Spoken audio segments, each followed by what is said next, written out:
বিসমিল্লাহির রহমানির রহিম। আজ একটা গুরুত্বপূর্ণ বিষয় নিয়ে আপনাদের সঙ্গে কথা বলার জন্য লাইভে এসেছি। বিষয়টা হচ্ছে বাংলাদেশের সূত্রপাত এবং আমরা যে মুসলমান জাতি তা উপস্থাপন করা এবং বাংলাদেশ নামটা আমাদের সামনে আসা, এটা কিন্তু একদিনেই হয়নি। সেই সূত্রেই দুটো কথা না বললেই নয়, সেই কথা দুটো বলার জন্যই লাইভে এসেছি। বাংলাদেশ সূত্র যেদিন হয়েছিল, সালটা ছিল 1940 সালের 23শে মার্চ, যেটাকে বলা হয় ঐতিহাসিক লাহোর প্রস্তাব। এই দিন শেরেবাংলা একে ফজলুল হক, যার নামেই বাংলাদেশের সূত্রপাত বললে হবে, বাংলাদেশের জন্মের যে আদিলক্ষণ সেই দিনই প্রতিষ্ঠিত হয়েছিল। মূল প্রতিপাদ্য বিষয় ছিল যে সংখ্যাগরিষ্ঠ, অর্থাৎ লাহোরের প্রস্তাবের যে মূল প্রতিপাদ্য বিষয় ছিল যে ভারত উপমহাদেশের ভিতরে বা ভারতের যে দ্বিখণ্ডিত হবে, সেটা কিসের উপর ভিত্তি করে দ্বিখণ্ডিত হবে সেই কথাটা সেদিন উপস্থাপন ছিল। তো সংখ্যাগরিষ্ঠ মুসলমান যে অংশে বসবাস করে সেই অংশটাকে এককেন্দ্রিক করে একটি মুসলিম রাষ্ট্র প্রতিষ্ঠিত হবে। তো সেক্ষেত্রে হিন্দুত্ববাদ একটা, যারা যেখানে হিন্দু সংখ্যাগরিষ্ঠ বেশি থাকে সেখানে হিন্দুদের নিয়ে রাজ্য দেশ প্রতিষ্ঠিত হবে। আবার যেখানে মুসলমান সংখ্যাগরিষ্ঠ এবং জনবহুল এলাকা, সেখানে সেখানে মুসলমান রাষ্ট্র প্রতিষ্ঠিত হবে। সেই ক্ষেত্র থেকে দুইটি অংশ বিভক্ত হয়, একটা পাকিস্তান, একটা ভারত। এখন এখানে একটা মধুর সমস্যার সৃষ্টি হলো কি, যে ভারত আর পাকিস্তান প্রতিষ্ঠা করতে গিয়ে 1200 মাইল, অর্থাৎ পশ্চিম পাকিস্তান থেকে পূর্ব পাকিস্তান নামের একটা রাষ্ট্রের জন্ম হলো। রাষ্ট্রের জন্ম হওয়ার কারণ হচ্ছে যে আজকে বর্তমান বাংলাদেশ কিন্তু, প্রথমে বলে রাখি যে বাংলাদেশ কিন্তু একদিনেই প্রতিষ্ঠিত হয়নি। এখানে অনেক ত্যাগ আছে, অনেক তিতিক্ষা আছে। এই কথাগুলো অর্থাৎ বাংলা শব্দটা, বাংলা ভাষা, বাংলা কথা, কথা বলি, এগুলো বিষয় একদিনে আসেনি। মুখ্য বিষয়টা হচ্ছে, কথা বলার জন্য আজকে দুটো বিষয়ে আমাদের সামনে খুবই স্পষ্ট। একটা মৌলবাদী, একটা হচ্ছে ইসলামিক শাসনতন্ত্র।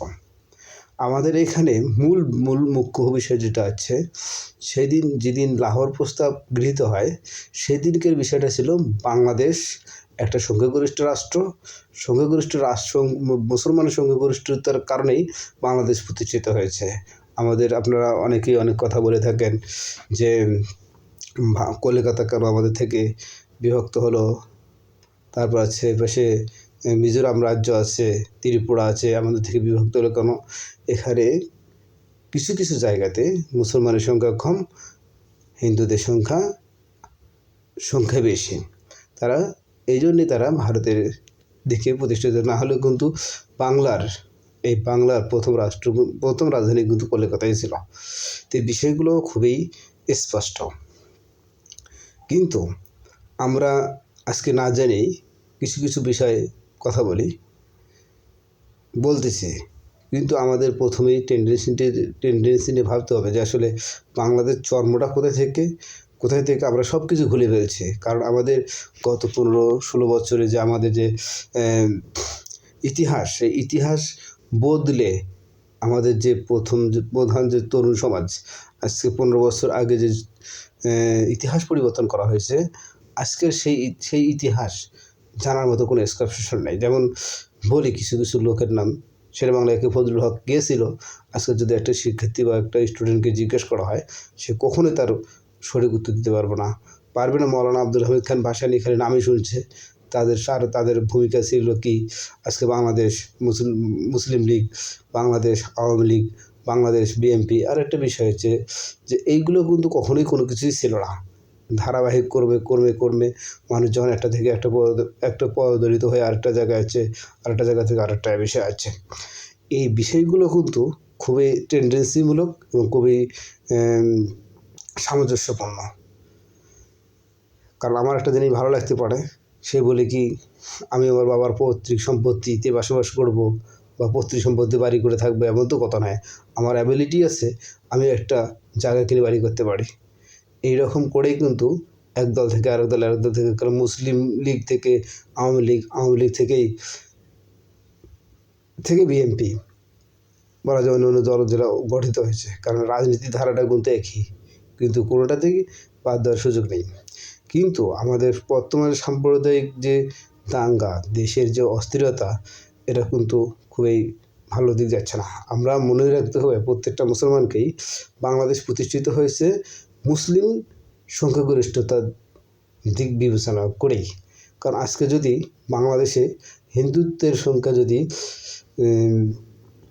ধরা যাক 70, মানে অর্থাৎ 55% হতো, তাহলে বাংলাদেশ কিন্তু বাংলাদেশের রাষ্ট্র হতো না, এটা হিন্দু রাজ্যে প্রতিষ্ঠিত হতো। তাহলে কেন ভাই আমরা মুসলমান ছেড়ে হিন্দুত্ববাদী বা উগ্রবাদী, এগুলো তো আমাদের দেশে মানে প্রতিষ্ঠিত হওয়ার কোনো বিষয় ছিল না। কেন এগুলো হয়? আমরা যার কর্ম শেষে করি, দেশের রাজনৈতিক বিষয়গুলো তারা বিবেচনা করবে। আমরা সাধারণ মানুষ যারা আছে তাদেরকে সাধারণভাবে বাঁচতে যতটুকু প্রয়োজন, যতটুকু সহযোগিতা করা প্রয়োজন, দ্রব্যমূল্যের দাম নিয়ন্ত্রণ করা, মানুষের আজকে দ্রব্যমূল্য কিনতে গেলে নাভিশ্বাস উঠে যায়। এই বিষয়গুলো নিশ্চিত করে আমাদের দেশে যেন অরাজকতা না তৈরি হয়, সে বিষয়গুলো মাথায় রেখেই আমাদের মনে হয় চলা উচিত।